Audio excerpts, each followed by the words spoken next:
Hello mga ginang! For today's mini vlog nga ay samahan niyo akong tulungan si JB na gumawa ng kanyang proyekto sa asignaturang makabansa. Sa video nga na to ay puro si JB pa lang ang makikita ninyo. Hindi pa nga nakapag-ready ang ginang ninyo ng pang-intro at pang-outro. Pero the soonest nga ay gagawa din tayo niyan. Sa ngayon ay pakinggan muna natin si JB kung ano bang project ang tinutukoy niya. Project po kami, mami. Gagawin ko na po. Ano sabi sa Gumupit ng larawan na kita na iyon karapatan at tungkulin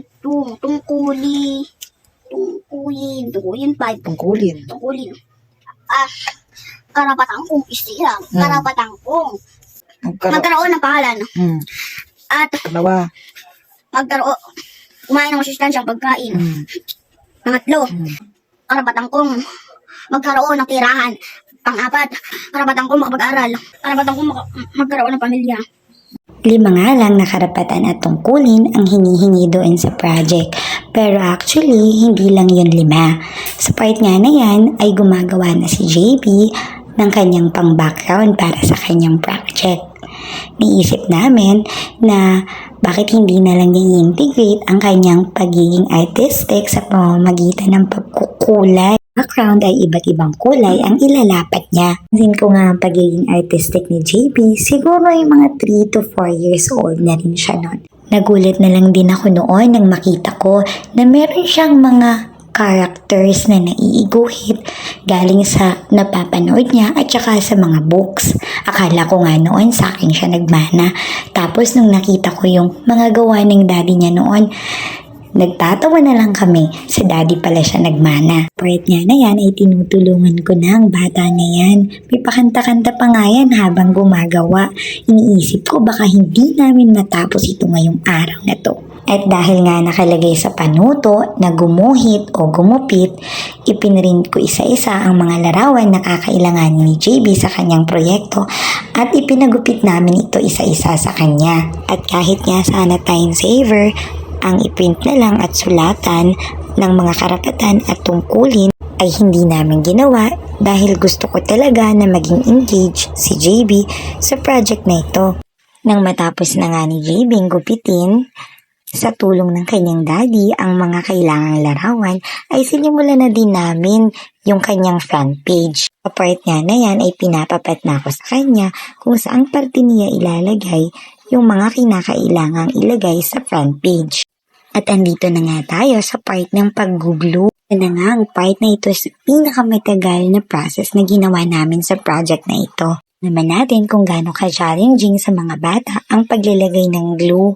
Paman, humanga pa rin ako kay JB kasi napakatyaga niya kahit medyo na iiya-iyamot na nga yan habang gumagawa kami. Siyempre, ganun din ng mami. Dinadaan-daan na nga lang namin sa tawa at lokohan ng paggagawa ng project. Siyempre, para hindi nga rin mawala sa mood ang batang yan. Medyo may pagka-hot-tempered pa nga ang bata na yan. Medyo inaaral pa nga ang pagre-regulate ng emotions. At kahit nga inform na kami sa pagre-regulate ng emotions at nanonood ng mga informative videos, ay hindi pa rin ma-master ang pag-regulate ng emotions. Sa part nga na yan ay nasa second page na kami o nasa likod na kami ng pinakang front page. At kahit nga medyo matagal yung paggugupit at pagdidikit niya sa mga larawan ay hindi ako nagsisisi na ganun yung process na ginawa ko. Dahil kitang-kita ko naman na talagang engaged siya sa paggagawa ng kanyang project. Pero syempre, hindi naman ibig sabihin nun ay hindi na na-distract ang bata na yan habang gumagawa ng project.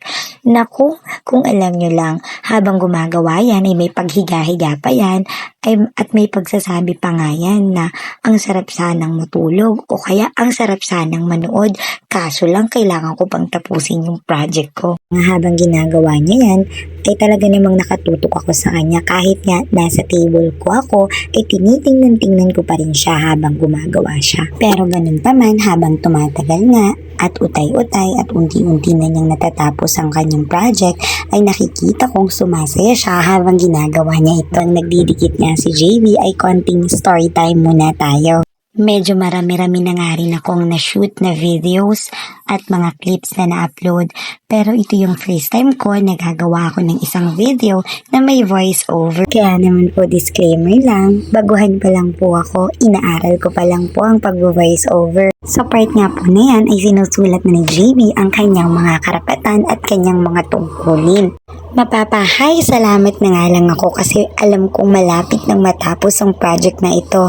Sa part nga na yan ay maglalaminate na ang JB na yan. Gustong-gusto na nga niyang lumabas ng bahay pero sabi ko tapusin niya muna ang project niya at kitang-kita naman kung gaano siya kasaya na matatapos na siya. Talagang pinayuhan ko siya na ilaminate yung kanyang project dahil sabi ko pag naibalik na ni Ma'am yun ay ilalagay namin yun dun sa album niya na Memory Lane album. Kitang-kita naman kung gaano kasaya ang bata na yan na matatapos na siya. Nandito na nga kami sa pinakahuling part ng project niya, ang paglalagay ng ring binder. At parang natagalan pa nga kami dito ng mga ilang minuto din sa paglalagay lang yan ng ring bind ha. Seryosong-seryoso nga yan sa paglalagay ng ring bind na yan. Talagang nagmamadali dahil gustong-gusto nang lumabas. Nang finally natapos na, here's the final look. Yun lang po at maraming salamat po.